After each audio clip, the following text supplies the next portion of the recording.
Bem-vindos ao IBRAcast, o podcast quinzenal trazido especialmente a você pelo IBRAC, o Instituto Brasileiro de Estudos de Concorrência, Consumo e Comércio Internacional. Nosso podcast vai explorar os mundos fascinantes e cada vez mais interdisciplinares do antitrust, do direito do consumidor, do comércio internacional e da regulação em sentido estrito. A cada episódio serão convidados especialistas, dentre autoridades, advogados, economistas e acadêmicos, para participarem dos debates mais atuais e relevantes das áreas de atuação do Instituto. Fiquem ligados e curtam o programa. Bem-vindos e bem-vindas ao Plenária Comentada de hoje, que falaremos sobre a 198ª Sessão Ordinária de Julgamento do Tribunal do CAD, que ocorreu no dia 8 de junho. Eu sou Vivian Fraga, estou aqui com a Fábia Chiquito e com o Guilherme Ribas, e vamos comentar os casos julgados e os debates mais interessantes do plenário. Essa sessão tivemos uma casa cheia, auditório cheio, presença tanto dos membros do Conselho, à exceção do novo conselheiro Vitor Fernandes, que foi impostado somente no final do dia 8, e também presença da plateia, todos aí prestigiando a volta das sessões presenciais. A pauta, tivemos excepcionais 23 itens para julgamento, sendo 4 processos finalísticos, 2 deles eram APACs, vindos de sessões anteriores, e 19 requerimentos de TCCs. O superintendente-geral Barreto já está cumprindo com o que prometeu, né? A tão esperada volta da continuidade da política de acordos. Desses 4 processos, um foi retirado de pauta, o PA no mercado de combustíveis, restando 3 processos finalísticos, 2 APACs e os embargos de declaração, além dos 19 requerimentos. Vamos tratar aqui dos 2 APACs, sobretudo, e dos 19 requerimentos. Quanto aos informes, faço apenas 2 destaques. O primeiro, a questão da definição do calendário de sessões para o segundo semestre, a primeira já começando dia 3 de agosto. E destaco também a criação do GT de Integrações Verticais do CAD, a ser coordenado pela CGA 2, sob a batuta da competente Ana Sofia Monteiro, que pretende ter aí, ainda no final desse ano, uma primeira minuta do Guia V, outra iniciativa excelente do superintendente-geral Alexandre Barreto. Bom, vou falar aqui do primeiro item da pauta, depois passo para os meus colegas. Ato de concentração entre a Bung e as empresas do Grupo Cervejaria Petrópolis, que teve como interessada a Incopa. Esse caso foi notificado no final de 2021, em dezembro. Em abril de 2022, a superintendência aprovou o negócio sem restrições.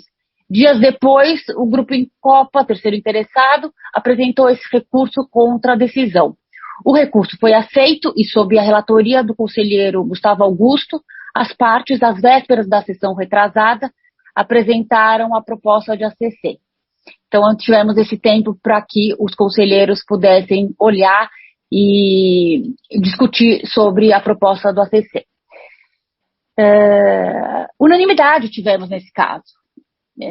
Era uma operação notificada que envolvia o exercício pela Bung do direito de exclusividade de fornecimento de insumos e de compra de produtos industrializados em 2 plantas localizadas no Paraná de processamento de soja de propriedade da terceira interessada em Copa e que por um contrato de arrendamento vinham sendo detidas pelo Grupo Cervejaria Petrópolis. O que implicaria essa operação é que a Bung vai passar a controlar em caráter exclusivo tanto o fornecimento de insumos, sobretudo soja e melaço, para as plantas da Incopa, como a efetiva comercialização dos bens produzidos em caráter de exclusividade. Então, essas plantas vão produzir exclusivamente para a Bung. E a preocupação aqui foi restrita ao mercado de óleo de soja refinado envasado. Pelo que eu entendi, a teoria do dano foi de a líder do mercado, no caso a Bung, poder causar artificialmente um choque de oferta ou levar a um descontrolado aumento de preços do setor, sem que os demais concorrentes tenham tempo ou possibilidade de reagir a uma contestação no mercado. Também me pareceu um caso assim, muito by the book, a definição dos mercados relevantes adotadas pela SG e pelo conselheiro relator seguiu o entendimento de precedentes e também foi pautada pelos agentes oficiados nos autos, né, muito na linha do teste de mercado.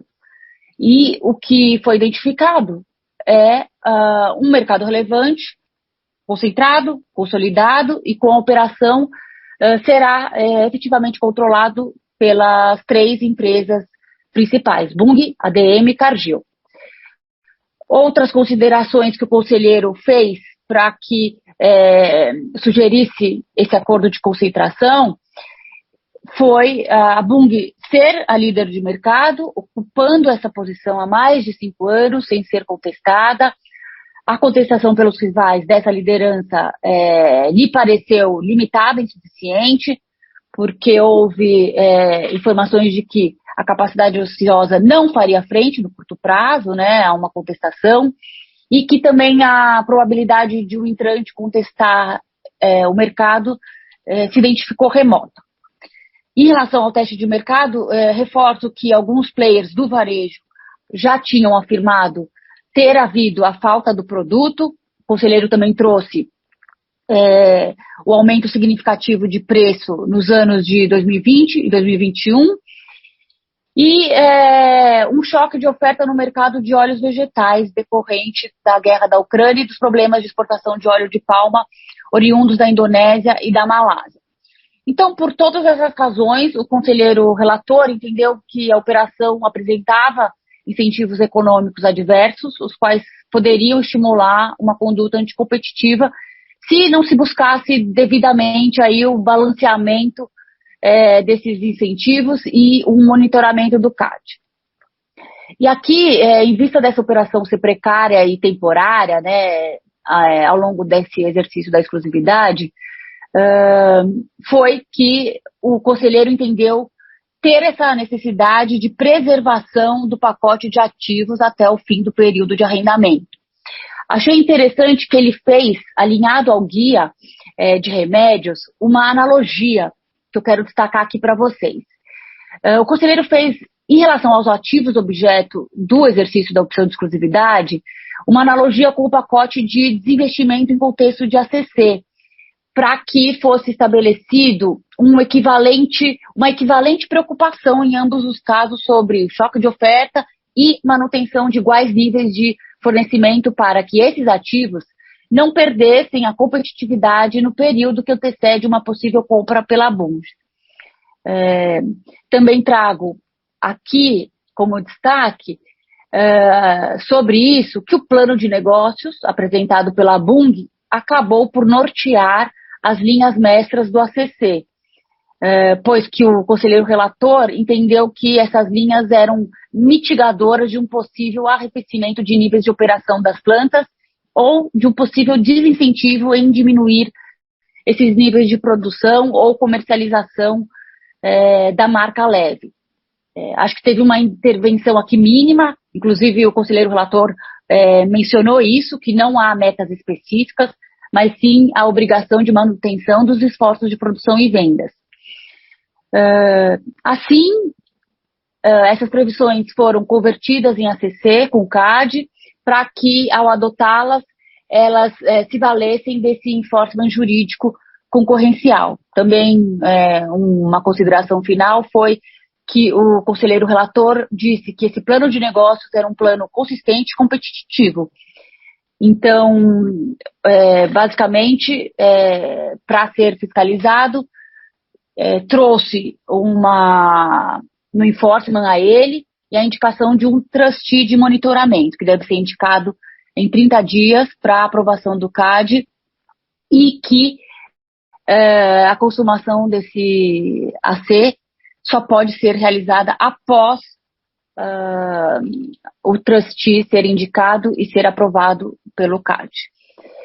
O ACC deve ser assinado em até 30 dias, a contar da publicação da ata, e tivemos também uma obrigação para as requerentes reportarem as próximas atividades de M&As, ainda que não fosse de notificação obrigatória pelas partes. E, por final, considerando as alegações da terceira interessada quanto às supostas práticas de condutas anticoncorrenciais, o conselheiro relator quis dar ciência à SG para utilizar nas investigações já em andamento, se assim for julgado pertinente. Enfim, tivemos a aprovação condicionado ao ACC e tivemos aí essa unanimidade do plenário. Acho que é isso. Flávia, Guilherme, vocês comentam então o item 2? Então, oi Vivian, oi Flávia, muito bom estar aqui com vocês de novo, uma sessão ótima. A Flávia vai trazer aí os casos de destaque, né? Falar um pouquinho daqui a pouco sobre os acordos, os vários TCCs. Foi uma sessão muito animada.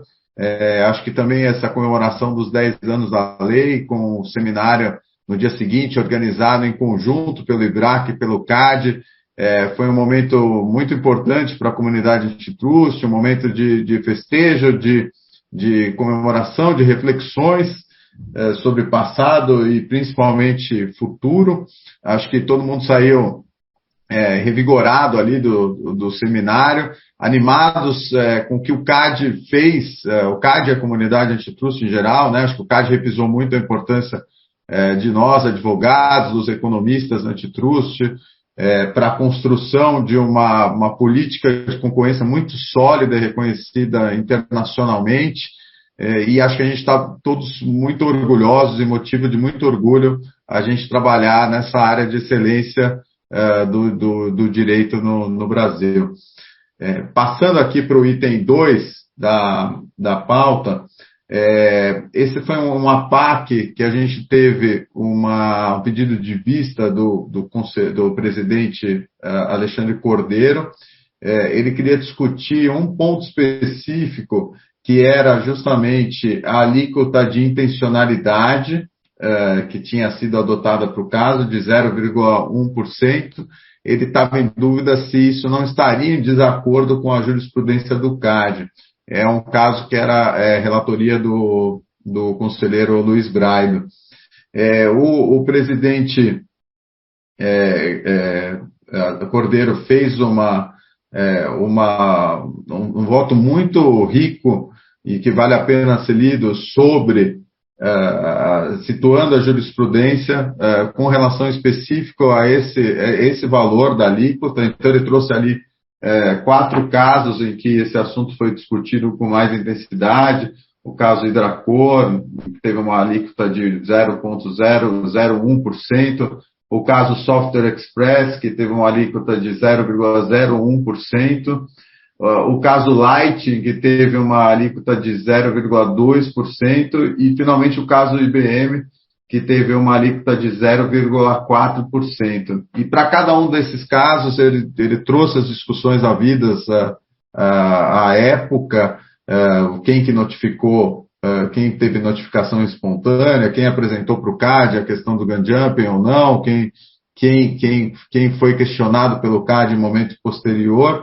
E aí, com base nisso, ele sugeriu o reposicionamento da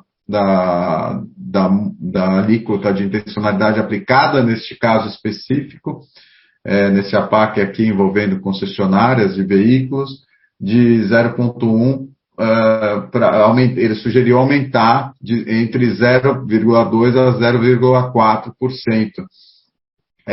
No meio tempo, as requerentes, sabendo sobre as empresas que estavam sendo questionadas no APAC, sabendo da discussão no CAD, propuseram um novo acordo em que aumentaram a alíquota para 0,4%, resultando aí num valor de multa de R$833 mil, maior do que o anterior, que era de R$583 mil aproximadamente. Teve na hora da colheita dos votos, no final das contas, por maioria foi aprovado o acordo, o novo acordo proposto pelas requerentes. Então, na prática aqui, essa intervenção feita pelo presidente Cordeiro surtiu efeito e o caso foi reposicionado dentro dessa jurisprudência do CAD. Acho que é um caso super legal para quem quiser estudar um pouco o histórico de acordos e os elementos que são levados em consideração quando a gente faz a PAX, e fica aqui a dica de leitura. Olá, Vivian, Guilherme, muito bom estar com vocês novamente nesse frio aqui de São Paulo. Bom, eu vou comentar o item 4 da pauta e os demais itens. Em relação ao item 4, falando brevemente, a gente é um embargo de declaração envolvendo o processo cujas representadas são Brastubo, FGS, Polierg, Poliease, Tigre e algumas pessoas físicas relacionadas a essas empresas, em que a conselheira Lenisa analisou os embargos e conheceu, dando parcial provimento, apenas para corrigir o erro material em relação à atuação de corrigir que a atuação se deu somente até 2011 dessas empresas. Então, ela manteve inalterada a alíquota da multa, mas foi um erro material. Então, nada muito substantivo para comentar em relação a esse caso, mas a gente teve alguns requerimentos de TCC, na verdade, alguns não muitos requerimentos de TCC na sequência, que foram celebrados 19 TCCs no mercado, envolvendo o mercado de infraestrutura, investigações no mercado de infraestrutura, sendo que o CAD recolheu, né, um total de 460 milhões em contribuições pecuniárias. Esses casos, eles são investigações decorrentes ainda da Lava Jato, envolvendo as empresas Carioca, Engenharia, a construtora Norberto Odebrecht, a construtora OAS e a Andrade Gutierrez. Além delas, os seus respectivos funcionários também celebraram esses TCCs. Como eu disse, ao todo foram 19 TCCs, sendo que 5 foram julgados por unanimidade e outros 14 foram julgados com alguma dissidência e então foi acatado o TCC por maioria. A Carioca, por exemplo, ela realizou TCC envolvendo obras estaduais do Rio de Janeiro, licitadas pela CELBRAS, que é a Secretaria do Estado de Obras do Rio de Janeiro. Também celebrou TCCs envolvendo investigações no mercado de obras de construção, manutenção e reparos de rodovias do Arco Metropolitano Rodoviário do Rio de Janeiro. Além disso, obras de infraestrutura de transporte rodoviário relacionadas ao Rodoanel Marucovas e em certame da DERSA. Então, as contribuições da Carioca foram de 10 milhões, em torno de 10 milhões e 5 milhões. A Odebrecht, ela celebrou TCC em investigações envolvendo licitações de obras de construção e manutenção e reparos do Arco do Rio, também, cuja contribuição pecuniária foi de 67 milhões, em torno, né? Também teve TCC envolvendo investigação nas licitações públicas de construção civil, montagem industrial, nas licitações da BR Distribuidora. Esse TCC da Odebrecht foi celebrado com uma contribuição em torno de 32 milhões. E a OAS, ela celebrou TCCs no mercado, em investigações que envolveram o mercado de infraestrutura para distribuição de energia elétrica de baixa tensão residencial, destinado ao Programa Federal de Eletrificação Rural Luz para Todos, executado em Minas Gerais, pela CEMIG. Esse TCC ficou em 5 milhões, mais ou menos, 5.428.983,47 centavos. Também teve um TCC envolvendo o mercado imobiliário, incluindo o processo seletivo da solicitação de proposta de serviço SPS número 2 de 2010 para contratação de responsável por obras civis para ampliação do edifício conjunto Pituba, mediante contrato de locação como sede administrativa da Petrobras em Salvador. Esse TCC ficou em torno de 71 milhões.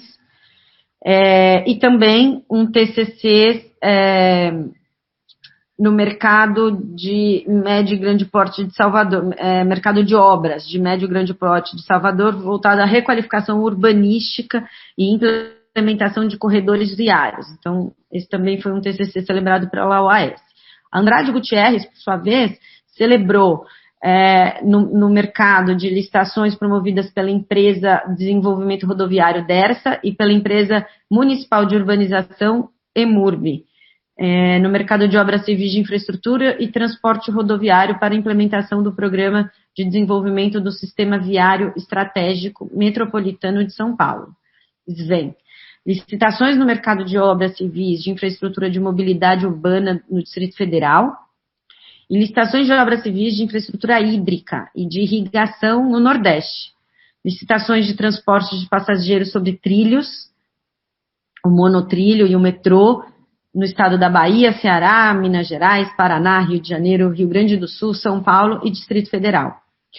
Além disso, ela também celebrou um TCC envolvendo as licitações relacionadas ao Arco do Rio, ao Rodoanel de São Paulo e as obras da BR Distribuidora. As obras da Orla de Salvador, e em outros 2 casos que tramitam sob sigilo na SG. Os TCCs da Andrade alcançaram um montante de 223 milhões, algo bastante substantivo. Como eu disse, né, esses TCCs todos foram 19, somente 5 foram decididos por unanimidade. A gente teve uma divergência levantada pelo conselheiro Sérgio Ravaiani, que foi acompanhada pelo conselheiro Braido, no sentido de que o valor não era suficiente em termos dissuasórios. Eles entenderam que a alíquota que foi aplicada foi muito inferior ao que deveria ser para que os TCCs tivessem um efeito dissuasório ideal. O conselheiro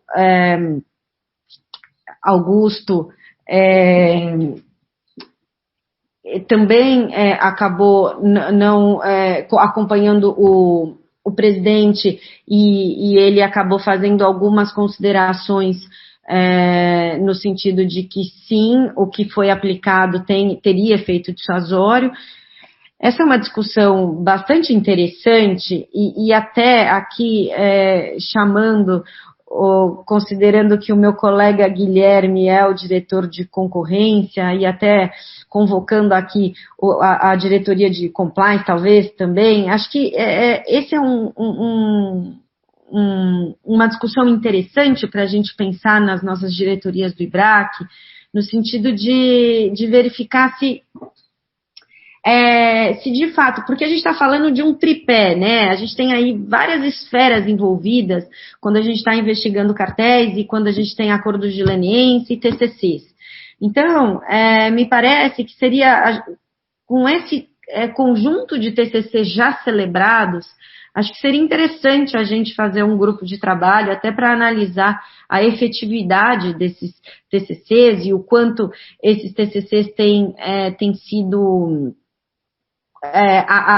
o cumprimento, né, o valor da contribuição pecuniária em relação às outras instâncias. A gente tem vários acordos celebrados na CGU também, e com os ministérios públicos em geral. Acho que o CAD é bastante pioneiro em relação aos acordos, sejam eles acordos de leniência, acordos de TCC, eles foram, inclusive, serviram de modelo para essas outras esferas.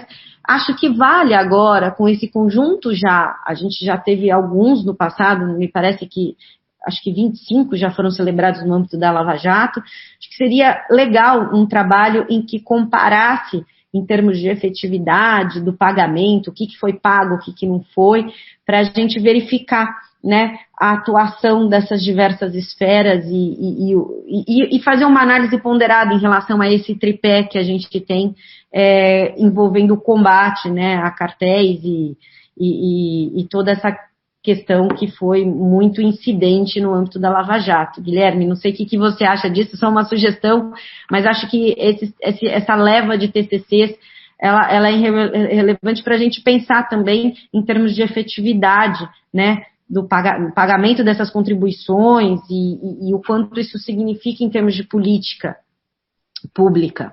Flávia, eu acho ótimo, ótima sugestão. A gente tem um grupo que a gente criou esse ano no Comitê de Concorrência, dentro do grupo de cartéis, que é coordenado pela Ana Bhatia, um grupo que é coordenado pela Lorena Nishiyama, para falar sobre dosimetria, né? Porque a gente entendeu que era um momento importante, que a gente queria entender o impacto das decisões do CAD, com sinalizações de mudança de aplicação de dosimetria, de cálculo de dosimetria em casos de cartel, o impacto que isso teria em acordos, em TCCs, na própria leniência, e acho que esse tópico específico que você está falando para a gente olhar esse histórico de acordos da Lava Jato, ele cabe direitinho aí dentro do escopo desse grupo, certamente é algo importante para a gente estudar. Acho que a gente tem uma massa crítica boa. A gente, em conversas com a SG também, alguns coordenadores também devem vir falar com a gente um pouquinho sobre esses acordos, o cálculo, né, o que for possível ser dito, né, o que não for confidencial. Então, a gente espera aí ter alguns cafés com debates sobre esse assunto. O que eu queria comentar é que eu acho que o grande ponto aqui, para mim, foi finalmente a gente conseguiu destravar aí uma série de TCCs, né? Uma série de acordos. A gente viu aí, a gente teve um ano de 2021 com bastante seca, né? De discussão de TCCs. Acho que por questões de insegurança no posicionamento, na base de cálculo, com relação ao resultado final. A gente tem, né, como iniciativa privada, né, a gente tem uma preocupação na negociação desses acordos, porque a gente só tem um tiro possível e a gente não pode perder a oportunidade de ter acordos negociados, né? Acho que porque a intenção de quem negocia o acordo do nosso lado, da empresa, é ter a investigação resolvida, né, e não levar uma investigação que dure anos, né, com incertezas das mais variadas ordens. E acho que essa sinalização, esse bloco gigantesco de casos, de acordos que foram levados, mostra um pouco isso. Olha, o CAD retomando a sua política de acordos muito bem reconhecida e sólida ao longo dos anos, né? Então, acho que foi para a gente aplaudir isso, e a gente já vê na pauta da próxima sessão mais alguns acordos, né, sendo levados, e acho que a ideia é que, com o aumento do diálogo, né, de SG, Superintendência Geral e Tribunal, a gente consiga ver essa pauta de acordos destravada cada vez mais. Exatamente, Gui, mas a minha sugestão também, até complementando aí o que você falou do grupo de trabalho, é fazer realmente uma análise comparada com as outras esferas, né? CGU, o que a CGU vem fazendo com esses mesmos acordos, porque eles acabam sendo celebrados nesses três âmbitos, ou até a CVM, acho que não tem acordo ainda, mas tem essa possibilidade. Então, de fazer uma análise comparada em termos com as outras esferas, porque me parece, como você disse, o CAD ele é pioneiro e ele vem fazendo esses acordos de forma exemplar, né? Essa leva de acordos que foi celebrada agora é para aplaudir mesmo e destrava todos esses processos que estão aí na SG. Então, essa é a minha sugestão para vocês. Muito bom, Flávia. Vamos pensar na diretoria sobre isso, como a gente cria aí esse trabalho que vai ser riquíssimo, com certeza. Obrigada, Guilherme. Obrigada, Flávia. Obrigada a vocês, nossos ouvintes. E continuem ligados no nosso Plenária Comentada do IBRAcast, o podcast do IBRAC. A Plenária Comentada é um quadro fixo do IBRAcast e uma produção do IBRAC, o Instituto Brasileiro de Estudos de Concorrência, Consumo e Comércio Internacional, conduzida por Flávia Chiquito dos Santos, diretora de publicações, e Vivian Fraga, coordenadora de podcasts e roteirista principal, e produzida com o apoio técnico